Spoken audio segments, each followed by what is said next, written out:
आपण पाहत आहात सत्याची बाजू मांडणारं हक्काचं न्यूज चॅनल M24 तास। कासेगावातील युवकाचा अपहरण करून खून, प्रेम संबंधाच्या संशयावरून जबर मारहाण केल्याचा प्रकार, 7 संशयित गजाआड। कासेगावहून कराडकडे जाणाऱ्या युवकाचे वाठार नजीक अपहरण करून त्यास जबर मारहाण करण्यात आल्याचा धक्कादायक प्रकार समोर आला आहे। मारहाणीवेळी गंभीर जखमी झालेल्या युवकाचा रुग्णालयात उपचारावेळी मृत्यू झाला आहे। रहमतुल्ला सलीम आत्तार, वय 27, राहणार पोस्ट ऑफिस समोर, कासेगाव, तालुका वाळवा, जिल्हा सांगली असे खून झालेल्या युवकाचे नाव आहे। याबाबत 7 संशयित युवकांना कराड तालुका पोलिसांनी गजाआड केले आहे।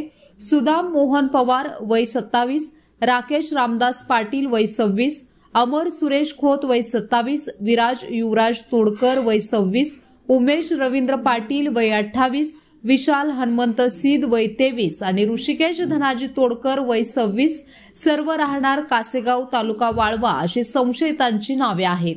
याबाबत पोलीस निरीक्षक महेंद्र जगताप यांनी दिलेली माहिती अशी, रहमतुल्ला मोबाईल दुरुस्तीचा व्यवसाय करत होता। याच कारणासाठी तो कासेगावहून सोमवारी दुपारी कराडच्या दिशेने येत होता। कराड तालुक्यातील वाठार गावच्या हद्दीत आल्यानंतर संशयित 7 युवकांनी त्याचे अपहरण करून त्याला मारहाण केली। हा सर्व प्रकार दुपारी 2 ते सायंकाळी 5:15 वाजेपर्यंत सुरू होता। वाठारसह परिसरात संशयितांनी लाकडी दांडके, लोखंडी रॉड, PVC पाईपच्या मदतीने रहमतुल्ला याला जबर मारहाण केली होती। 5:15 वाजण्याच्या सुमारास रहमतुल्ला याला संशयितांनी त्याच्या कासेगावातील घरी सोडले। त्यानंतर रहमतुल्ला तेथील एका रुग्णालयात गेला होता। त्यावेळी पोलीस स्टेशनला तक्रार दिली आहे का अशी विचारणा केल्यानंतर रहमतुल्ला स्वतः कासेगाव पोलीस ठाण्यात गेला होता।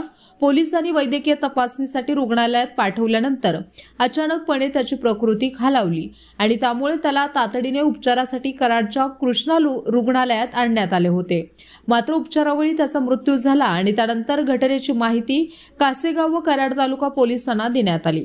या धक्कादायक घटनेची माहिती मिळाल्यानंतर कराडचे पोलीस उपअधीक्षक अमोल ठाकूर, इस्लामपूरचे पोलीस उपअधीक्षक मंगेश चव्हाण यांच्यासह पोलीस निरीक्षक महेंद्र जगताप यांनी गतीने चक्रे फिरवली व काही तासात संशयितांना ताब्यात घेतले। दरम्यान या प्रकरणी मृत रहमतुल्ला याच्या भावाने दिलेल्या तक्रारीवरून कराड तालुका पोलीस ठाण्यात गुन्हा नोंद करण्यात आला आहे। या प्रकरणी अटक केलेल्या सर्व संशयितांना बुधवारी प्रथम वर्ग न्यायदंडाधिकाऱ्यांसमोर हजर केले जाणार असल्याची माहिती पोलीस निरीक्षक महेंद्र जगताप यांनी दिली आहे।